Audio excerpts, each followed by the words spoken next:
هدى للناس وبينات من الهدى والفرقان فمن شهد منكم الشهر فليصم ومن كان مريضا أو على سفر فعدة من أيام أخر يريد الله بكم اليسر ولا يريد بكم العسر ولتكملوا العدة ولتكبروا الله على ما هداكم ولعلكم تشكرون وإذا سألك عبادي عني فإني قريب أجيب دعوة الداعي إذا دعان فليستجيبوا لي وليؤمنوا بي لعلهم يرشدون آمنت بالله صدق الله العظيم اللهم صل على سيدنا ومولانا محمد وعلى آل سيدنا ومولانا محمد وبارك وسلم اللهم صل على جميع الأنبياء والمرسلين وعلى الملائكة المقربين وعلى سائر الصحابة والتابعين وعلى عباد الله الصالحين. اللہ کے پاک کلام قرآن مجید میں یہ دوسرا پارہ ہے، سورہ البقرہ ہے. سورہ البقرہ کی آیت نمبر 185 186 دو آیات میں نے تلاوت کی. کائنات کا مالک فرماتا ہے رمضان وہ ماہ مبارک ہے جس میں ہم نے قرآن مجید کو نازل کیا ہے. یہ قرآن گرے ہوئے لوگوں اور گری ہوئی قوموں کو اٹھانے کا سبب بنتا ہے. ہدی للناس وبینات من الہدی، اور اس قرآن کے اندر ہم نے وہ گر بتائے ہیں جو لوگوں کو طاقت، قوت اور حکمرانی عطا کرتے ہیں. قیادت کے گر بتائے ہیں. حقیقت یہ ہے یہ قرآن حق اور باطل میں فرق کر دینے والا ہے. جہاں قرآن کا نظام بحیثیت نظام نافذ ہوگا وہاں حق ہوگا. جہاں قرآن کا نظام بحیثیت نظام نافذ نہیں ہوگا تو وہاں باطل کی کیفیت جو ہے وہ پنپ نہیں ہوگی. تم میں سے جو شخص اپنی زندگی میں اس ماہ مبارک کو پائے اس کی ذمہ داری یہ بنتی ہے کہ فلیصم ہو، اس کا روزہ رکھے. ہاں البتہ کوئی بیمار ہو، لمبے سفر پر ہو، روزہ نہ رکھ سکے فعدۃ من ایام اخر، دوسرے دنوں میں اس کی گنتی پوری کر لے. حقیقت یہ ہے کہ یرید اللہ بکم اليسر، اللہ تمہارے لیے آسانیاں پیدا فرمانا چاہتا ہے. ولا یرید بکم العسر، وہ تمہارے لیے تنگی پیدا نہیں کرنا چاہتا. حالات کو مشکل نہیں بناتا، آسان بناتا ہے تمہارے لیے. اور سنو وَلِتُكْمِلُوا الْعِدَّةَ، یہ گنتی کے چند دن ہیں، انہیں پورا کرو عزت کے ساتھ، احترام کے ساتھ، شوق کے ساتھ. وَلِتُكَبِّرُوا اللَّهَ عَلَىٰ مَا هَدَاكُمْ، جس طرح کائنات کے مالک نے اور اس کے رسول نے تمہیں راہ دکھایا ہے اسی طریقے کے مطابق اللہ اور اس کے نظام کو کائنات پر غالب کرنے کی کوشش کرو. وَلَعَلَّكُمْ تَشْكُرُونَ، یہی طریقہ ہے کہ جس طریقے پر تم اللہ کی شکر گزار بن سکتے ہو، اس کے انعامات کا شکر ادا کر سکتے ہو. وَإِذَا سَأَلَكَ عِبَادِي عَنِّي فَإِنِّي قَرِيب، میرے پیارے رسول صلی اللہ علیہ وسلم، میرے بندے جب تم سے میرے بارے میں سوال کریں، میرے بارے میں پوچھیں، انہیں بتاؤ کہ میں انہیں ان کے بہت زیادہ قریب ہوں، ان کے تصور سے بھی زیادہ قریب ہوں. انی قریب اجیب دعوت الداعی اذا دعان، جب بھی کوئی بلانے والا، پکارنے والا مشکلات میں گھرا ہوا جب بھی مجھے آواز دیتا ہے تو میں اس کی آواز، دی ہوئی آواز کا جواب دیتا ہوں. اجیب، میں جواب دیتا ہوں. اب ذمہ داری یہ بنتی ہے فَلْيَسْتَجِيبُوا لِي وَلْيُؤْمِنُوا بِي، میری طرف سے جو میرے دین کی دعوت ان تک پہنچتی ہے اس کو یہ قبول کریں، جس طرح میں ان کی دعوت کا جواب دیتا ہوں اس طرح بالاولیٰ ان کی ذمہ داری یہ ہے کہ میرے دین کی دعوت کو قبول کریں اور مجھ پر بھروسہ رکھیں اپنی کامیابیوں کے اعتبار سے۔ یہ جو گم گو کا عالم ہے، شکوک و شبہات کا عالم ہے، اس سے باہر نکلیں۔ وَلْيُؤْمِنُوا بِي، پورا یقین، توکل اور بھروسہ رکھیں۔ یہی وہ کیفیت ہے جو انہیں رشد و ہدایت کا راستہ دکھائے گی، یہی وہ کیفیت ہے جو انہیں کامیابیاں عطا فرمائے گی۔ سبحان اللہ و بحمدہ، سبحان اللہ العظیم و بحمدہ، نستغفر اللہ، یا کریم یا ارحم الراحمین یا ذا الجلال والاکرام۔ سبحان اللہ۔ حضرات، یہ 2 آیات تھی سورہ البقرہ کی۔ میں نے جس طرح پہلے عرض کیا 185 186 آیات اس رکوع کا مطالعہ فرمائیں گھروں میں، اور یقیناً جس طرح میں نے پچھلے جمعے رمضان المبارک سے پہلے عرض کیا تھا کہ پوری کوشش کر کے اپنے گھر میں ایک ایسا ماحول بنایا جائے کہ جس ماحول میں کم از کم روزانہ ایک رکوع فیملی جو ہے وہ مل بیٹھ کے، باہم ایک فیملی مل بیٹھ کے ایک رکوع کا مطالعہ کرے اور اس کی تفسیر اور ترجمہ کرے۔ پھر میں نے عرض کی تھی کہ اسی محفل میں، جو گھر کی محفل ہے، باہر سے کسی کو بلانے کی ضرورت نہیں، اپنے گھر کے افراد، میاں بیوی بیٹھے ہیں، بچے بیٹھے ہیں، بہن بھائی بیٹھے ہیں، والدین بیٹھے ہیں، گھر کے افراد بیٹھ کر ایک حدیث مبارک چھوٹی سی یاد کریں، عربی متن یاد کریں، اس کا ترجمہ یاد کریں، چھوٹے چھوٹے 2 4 الفاظ کی حدیث ہیں، تاکہ یہ ماہ مبارک جب مکمل ہو تو ہمارے پاس حدیث کا ایک خزانہ موجود ہو، اور وہ حدیث مبارک جو روزانہ کی یاد ہوئی ہوتی ہے، جہاں بھی بیٹھیں، جس محفل میں جائیں، کام پہ جائیں، جہاں بھی جائیں، سفر کر رہے ہوں، جہاں لوگ ملیں ان کو وہ حدیث مبارک سنائیں کہ میں نے آج یہ اللہ کے رسول صلی اللہ علیہ وسلم کا فرمان یاد کیا ہے، بڑا خوبصورت فرمان ہے، لوگوں تک اسے پہنچائیں، جتنا پہنچائیں گے اتنا زیادہ یہ حافظے میں بھی محفوظ ہوگا اور صدقہ جاریہ بھی بنے گا اور اجر بھی ملے گا۔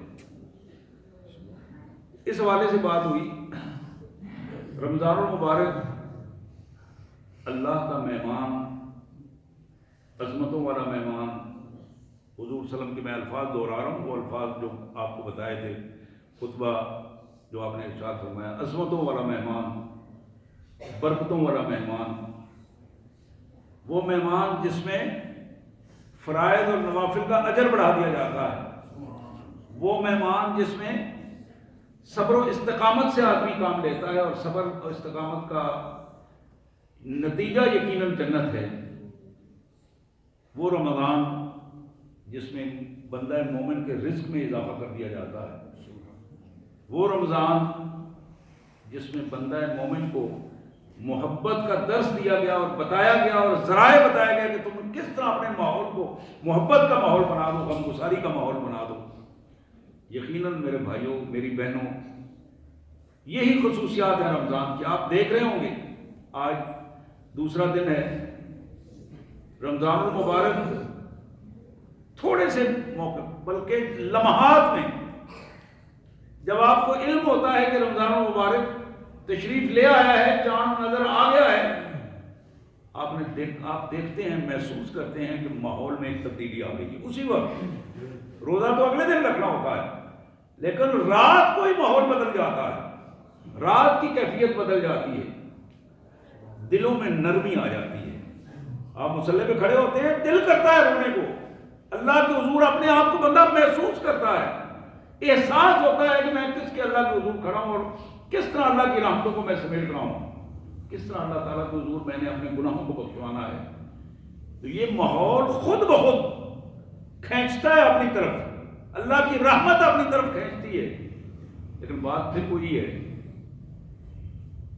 کہ جس کو کھینچا جا رہا ہے اس کے اندر پیاس کتنی ہے، وہ اس کو کتنا اہمیت والا محسوس کر رہا ہے۔ جتنی زیادہ لگن ہوگی، جتنی زیادہ پیاس ہوگی، جتنا زیادہ تعلق اس ماہ مبارک سے بنے گا، آپ یقین کیجئے اتنا ہی بندہ وہ خود محسوس کرے گا۔ ورنہ تعلق جب کٹ جاتا ہے، تعلق نہیں ہوتا، تو پھر بارش تو برس رہی ہوتی ہے، برسنے والی بارش جب رویدگی والی زمین پہ برستی ہے، زرخیز زمین پہ برستی ہے، تو پھر وہاں سے بہترین فصل اگتی ہے، بہترین پھل اگتے ہیں۔ وہی بارش جب کسی گندگی کے ڈھیر پر پڑتی ہے تو وہاں سے تعفن اٹھتا ہے۔ تو یہ اب گندگی کا ڈھیر اندر ہے، رویدگی کی پوزیشن، زرخیزی کی پوزیشن ہمارے اندر ہے۔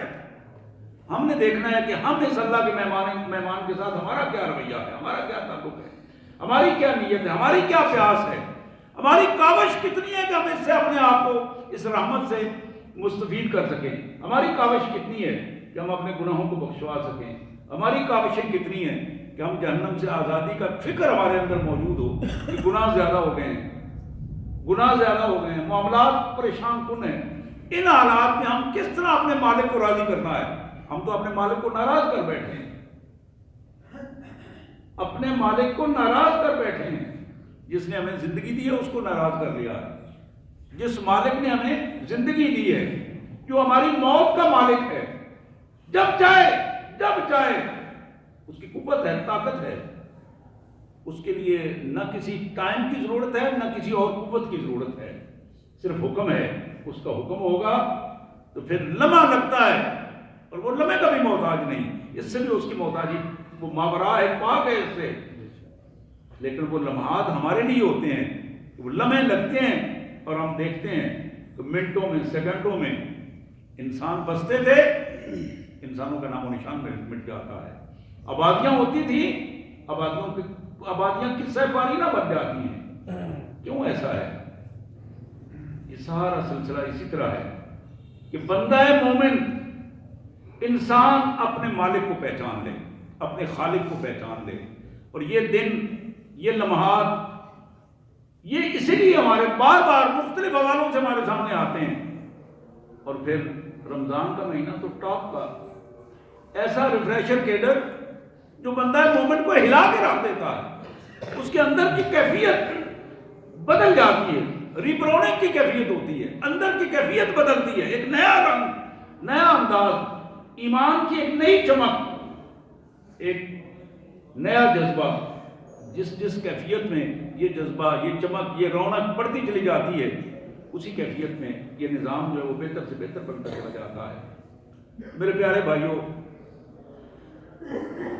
میں نے شاید پچھلے خطبہ میں بھی ذکر کیا ہو، اس رمضان المبارک کے جو اللہ کے رسول صلی اللہ علیہ وسلم نے 3 حصے فرمائے ہیں۔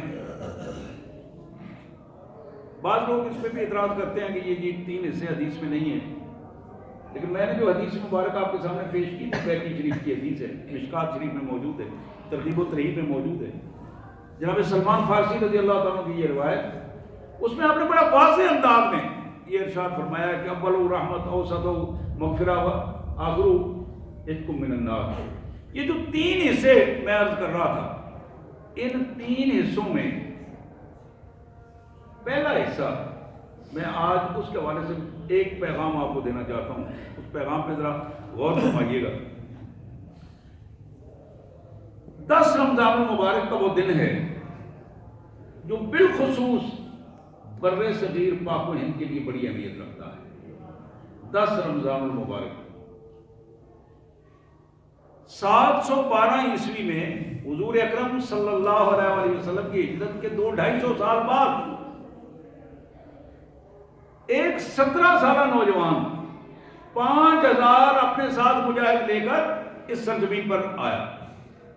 جانتے ہیں نا جب محمد بن قاسم، اللہ تبارک و تعالیٰ کے درجات کو بلند فرمائے، وہ بندہ جہاں ایک مظلوم بیٹی کی پکار پر آیا، مظلوم بہن کی پکار پر آیا، وہاں دین کی دعوت لے کر آیا تھا، رمضان کی دعوت لے کر آیا تھا۔ غیر مسلموں نے اور ہمارے مستشرق بھائیوں نے مل جل کر اس کے کردار کو متنازع بنانے کی کوشش کی ہے، لیکن حقیقت یہ ہے محمد بن قاسم کا وہ کردار جو داعیانہ کردار ہے، مجاہدانہ کردار ہے، یہ دونوں کردار لے کر وہ بندہ آیا، لیکن اس دعوت کو اس بندے نے جہاں تلوار سے شروع کی وہاں اخلاق کے اس بلند معیار پر آ کر ختم کیا کہ وہاں کے غیر مسلموں نے اس کے بت بنا کر اپنے گھروں میں رکھے. اور تعلق کا مطلب یہ تھا کہ یہ وہ بندہ ہے جس نے آج ہمیں محبت اور اخلاق کا درس دیا ہے. اس سے پہلے ہمارے ہاں تو اسلام کا وجود نہیں تھا، یہ تو ہندو مت تھا، یہ تو غیر مسلموں کے اسی طرح کی اسٹیٹیں تھی. تو میں عرض کر رہا تھا 10 رمضان المبارک کا پیغام، پہلے عشرے کا جو پیغام ہے میرے اور آپ کے لیے، اس پیغام پر ذرا غور کیجیے. ہم تو یہ وہابی سنی کے چکر میں پڑے ہوئے تھے، شیعہ سنی کے چکر میں پڑے ہوئے تھے. اللہ نے ہمیں یہ نہیں پوچھنا کہ تمہارے اپنے فقہی اختلافات کتنے تھے. تم نے امام ابو حنیفہ کی بات مانی یا امام مالک کی بات مانی، امام شافعی کی بات مانی یا امام اوزاعی کی بات مانی. یہ سوال نہیں ہوگا. سوال یہ ہوگا کہ تم نے محمد رسول اللہ کی بات مانی یا نہیں مانی. تم نے محمد رسول اللہ صلی اللہ علیہ وسلم کا پیغام لوگوں تک پہنچایا کہ نہیں پہنچایا. محمد بن قاسم اگر عراق سے آ کر،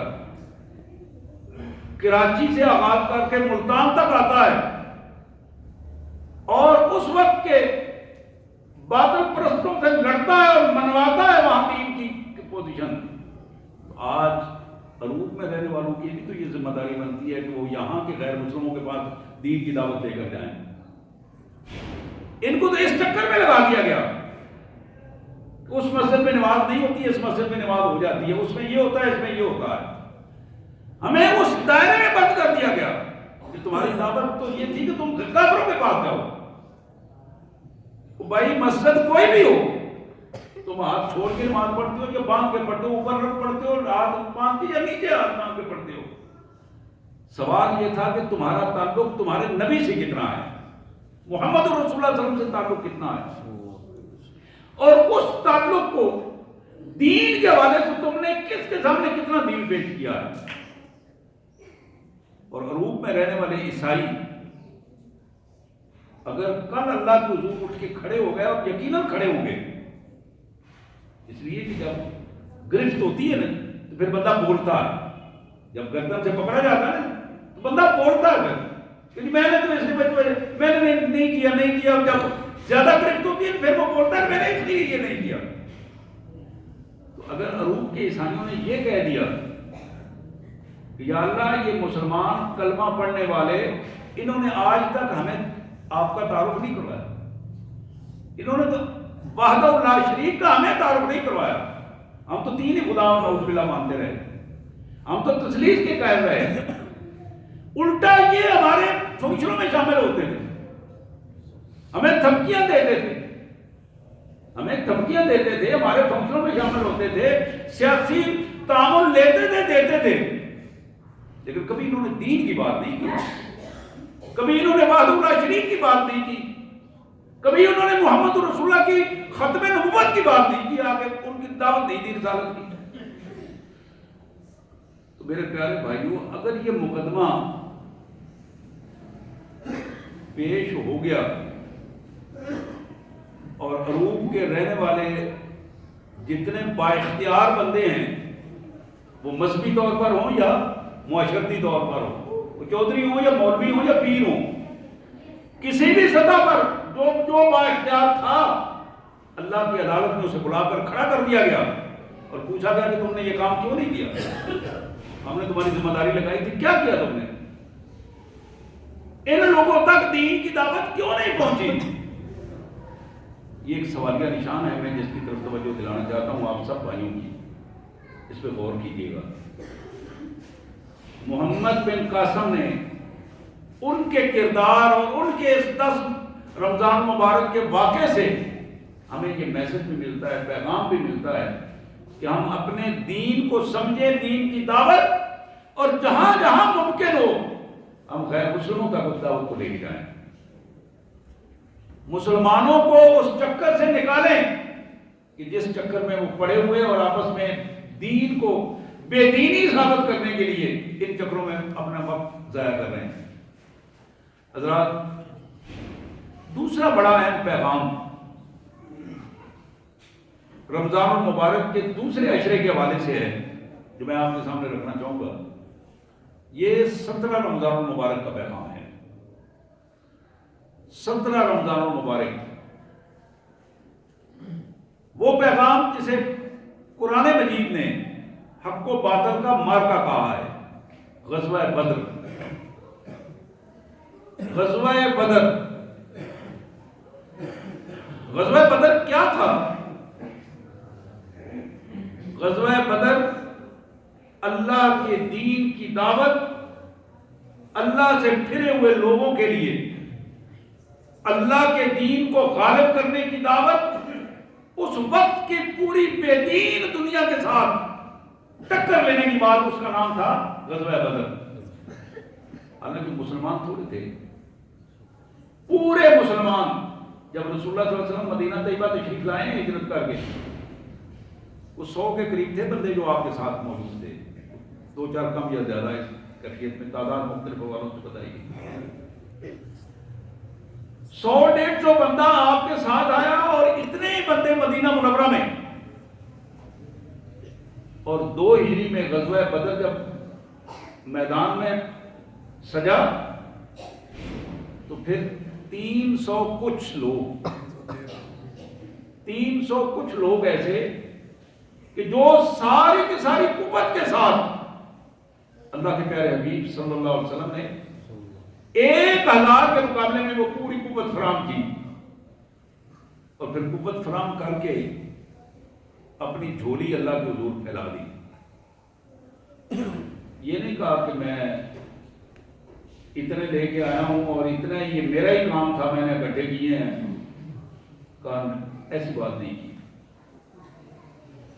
کہا مالک جو تو نے دیا تھا اس کو سب کو لے کر اپنی جھولی میں ڈال کر تیرے حضور حاضر ہو گیا ہوں.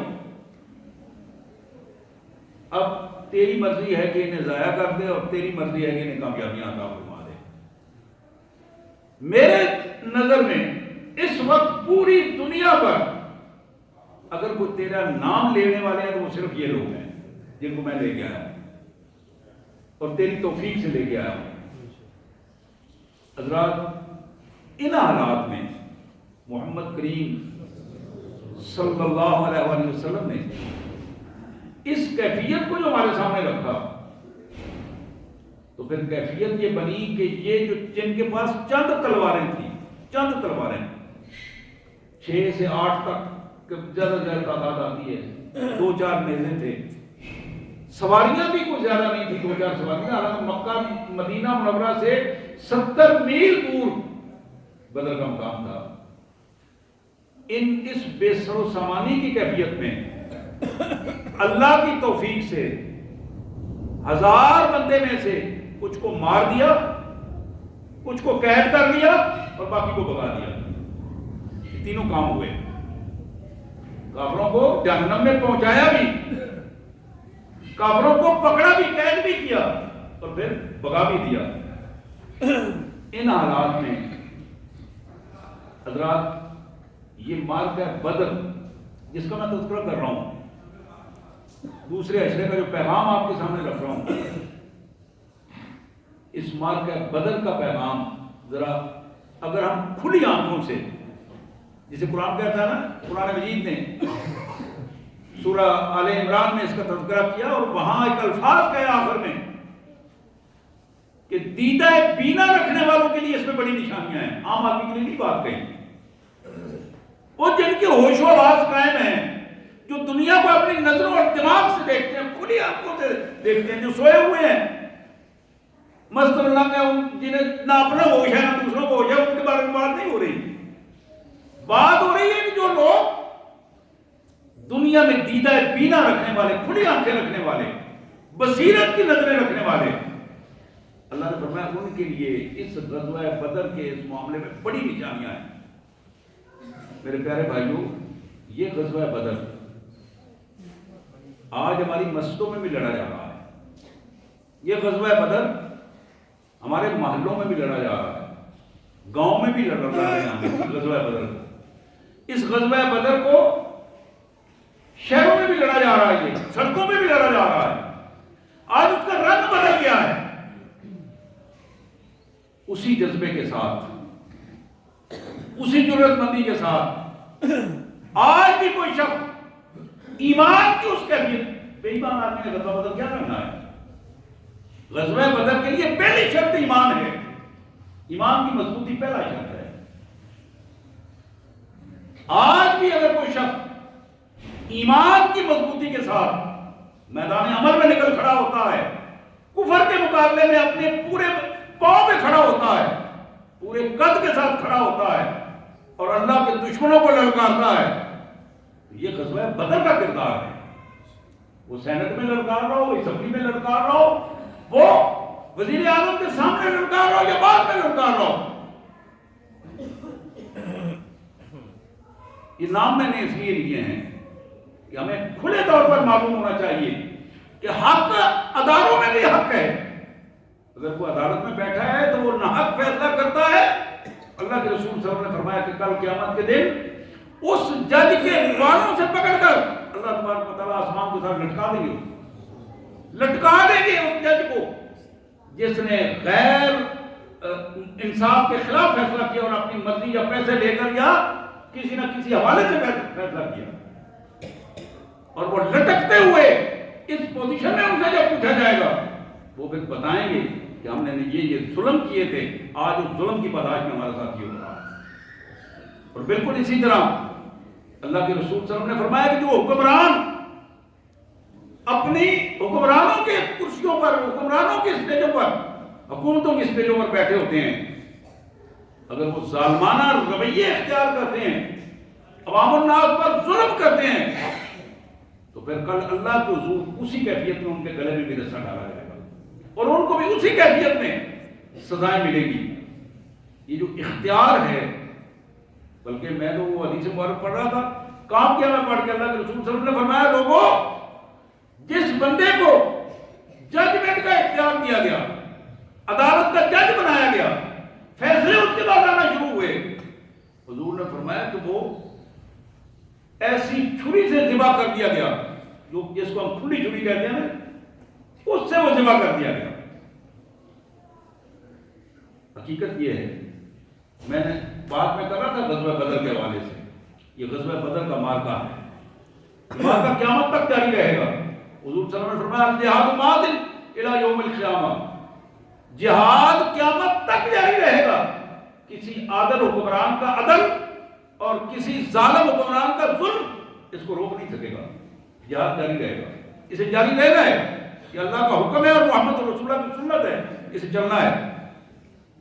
لیکن پوزیشن یہ ہے کہ اس جاری جہاد میں، جس کو میں نے بتایا کہ یہ مسجدوں میں بھی جاری ہے، یہ گلیوں میں بھی جاری ہے، محلوں میں بھی جاری ہے، یہ عدالتوں میں بھی ہو رہا ہے، اس جہاد کی پوزیشن اسمبلیوں میں بھی ہے، اس جہاد کی پوزیشن سڑکوں میں بھی ہے۔ ان سارے مراحل پر جو شخص اپنے سچے ایمان کے ساتھ، جھوٹا بندہ نہ ہو، ایمان اور جھوٹ کا کوئی تعلق نہیں، یہ بات ذہن میں رہے۔ اللہ کے رسول صلی اللہ علیہ وسلم نے فرمایا کہ جس بندے کے اندر ایمان ہے اس بندے کے اندر جھوٹ نہیں ہوگا، جس کے اندر جھوٹ ہے اس کے اندر ایمان نہیں ہوگا۔ جھوٹ اور ایمان ایک جسم میں اکٹھے نہیں ہو سکتے۔ سچا انسان، سچائی میں پہرا دینے والا، سچائی کے ساتھ کھڑا ہو جانے والا، سچائی کے ساتھ کندھے سے کندھا ملا کر کھڑا ہونے والا، یہ وہ شخص ہے جو غزوہ بدر کا نمونہ پیش کر رہا۔ اور اس کے بارے میں محمد کریم صلی اللہ علیہ وسلم نے فرمایا، یہ ابو داؤد کی روایت، نبی رحمت صلی اللہ علیہ وسلم نے فرمایا لوگوں من مشى مع ظالم لیقویہ وہو یعلم انہ ظالم فقد خرج من الاسلام۔ جس بندے نے کسی ظالم آدمی کے ساتھ اپنے قدم سے قدم ملایا، اس کو طاقت دی، اس کو عزت دینے کے لیے اس کے ساتھ چل کر کھڑا ہوا، ظالم آدمی کے ساتھ قدم سے قدم ملایا، ظالم آدمی کے ساتھ چلا، لیقویہ تاکہ اسے طاقت ملے، عزت ملے، معاشرے میں مقام ملے۔ میرے پیارے آقا صلی اللہ علیہ وسلم نے فرمایا وہو یعلم انہ ظالم، یہ کام وہ جان بوجھ کر رہا، اسے پتا ہے یہ ظالم ہے، اسے پتا ہے یہ غلط آدمی ہے، اسے پتا ہے کہ اس کا نظریہ ٹھیک نہیں، اس کے باوجود اس نے یہ کام کیا. اللہ کے پیارے رسول صلی اللہ علیہ وسلم نے فرمایا فقط خرج من الاسلام، وہ بندہ اسلام سے خارج ہے. بے شک وہ اپنے آپ کو مسلمان کہے، بے شک وہ نمازیں پڑھے، روزے رکھے، سارا کچھ کرے، لیکن اسے محمد رسول اللہ اپنا امتی ماننے کے لیے تیار نہیں ہے. اسے اللہ تعالیٰ نہیں مانیں گے جس کو محمد رسول اللہ نہیں مانیں گے. معیار جو ہے وہ محمد رسول اللہ صلی اللہ علیہ وسلم کا امتی ہونا ہے. اور امتی ہونے کے لیے بددیانت آدمی حضور کا امتی نہیں ہو سکتا، جھوٹا آدمی حضور کا امتی نہیں ہو سکتا، بد اخلاق آدمی حضور کا امتی نہیں ہو سکتا. جس میں یہ ساری چیزیں ہوں گی، بد اخلاق آدمی حضور کا امتی. یہ چاروں منافقت کے علامات ہیں، میں کئی دفعہ گنوائی آپ کو. جس بندے میں یہ چاروں پائی جائیں، اللہ کے رسول صلی اللہ علیہ وسلم نے فرمایا اس کی نماز بھی قبول نہیں ہے، اس کا روزہ بھی قبول نہیں ہے. وَإِنْ صَامَ وَصَلَّى وَزَامَ مُسْلِمٌ، یہ میرے الفاظ نہیں ہیں، یہ میرے آقا کے الفاظ ہیں. وَإِنْ صَامَ، بے شک وہ روزے رکھتا ہو، وَصَلَّى، بے شک وہ نمازیں پڑھتا ہو، وَزَامَ مُسْلِمٌ، بے شک وہ لوگوں میں مسلمان مشہور ہو، اس کے باوجود فقط خرج من الاسلام، وہ بندہ اسلام سے خارج ہے. میرے پیارے بھائیوں، بات کسی اور کی نہیں ہے، بات میری اور آپ کی ہے. ہم نے دیکھنا ہے کہ ہم کہاں کھڑے ہیں، ہم نے دیکھنا ہے کہ ہمارے پاؤں میں کتنی قوت ہے، ہم نے دیکھنا ہے کہ ہمارے بازو میں کتنی قوت ہے. یہ قوت اللہ کی امانت ہے. یہ جو زبان سے آواز نکل رہی ہے اللہ کی امانت ہے. یہ جو نظروں میں بصارت ہے یہ اللہ کی امانت ہے. یہ جو دماغوں میں سوچنے کی قوت ہے یہ اللہ کی امانت ہے. یہ ہاتھوں میں جو طاقت ہے، یہ پاؤں میں جو قوت ہے، یہ ساری کی ساری چیزیں لَتُسْأَلُنَّ يَوْمَئِذٍ عَنِ النَّعِيمِ، کل قیامت کے دن ایک ایک طاقت، ایک ایک نعمت جو میں نے دی ہے اس کے بارے میں سوال ہوگا. میں پوچھوں گا کہ تم اپنی زبان کو اپنی زبان سمجھتے تھے، حالانکہ وہ تو میری امانت تھی. تم نے اپنی مرضی سے اسے استعمال کیا. تم اپنی نگاہوں کو اپنی نگاہیں سمجھتے تھے، حالانکہ وہ میری طرف سے تمہیں امانت دی گئی. تم اپنے دماغ کو اپنا دماغ سمجھتے تھے، حالانکہ وہ تمہارے پاس امانت تھا. یہ تمہاری زبان، یہ آنکھیں، یہ دل، یہ دماغ، یہ ہاتھ، یہ پاؤں، یہ شرمگاہیں، یہ سب کچھ کیا تھا؟ یہ تو ایک تھوڑے سے وقت کے لیے تمہارے پاس امانت تھی. قرآن مجید اس کو بتاتا ہے. ان میں سے ایک ایک چیز اللہ تعالیٰ اس کو بولنے کی صلاحیت قیامت کے دن اپنے دربار میں عطا کریں گے، بولنے کی صلاحیت دیں گے. اور اللہ فرماتے ہیں کہ ہم منہ کو بند کر دیں گے. اليوم نختم علی افواہہم، منہ کو سیل کر دیں گے، آوازیں بند کر دیں گے. وتکلمنا ایدیہم، تمہارے ہاتھ ہم سے باتیں کریں گے. وتشہد ارجلہم، تمہارے پاؤں ہمارے سامنے گواہیاں دیں گے. یہ ماحول وہاں پیدا ہوگا. آج میری اور آپ کی ذمہ داری ہے کہ اس ماحول کو یہاں ہم پیدا کریں، ان گواہیوں کو یہاں محسوس کریں.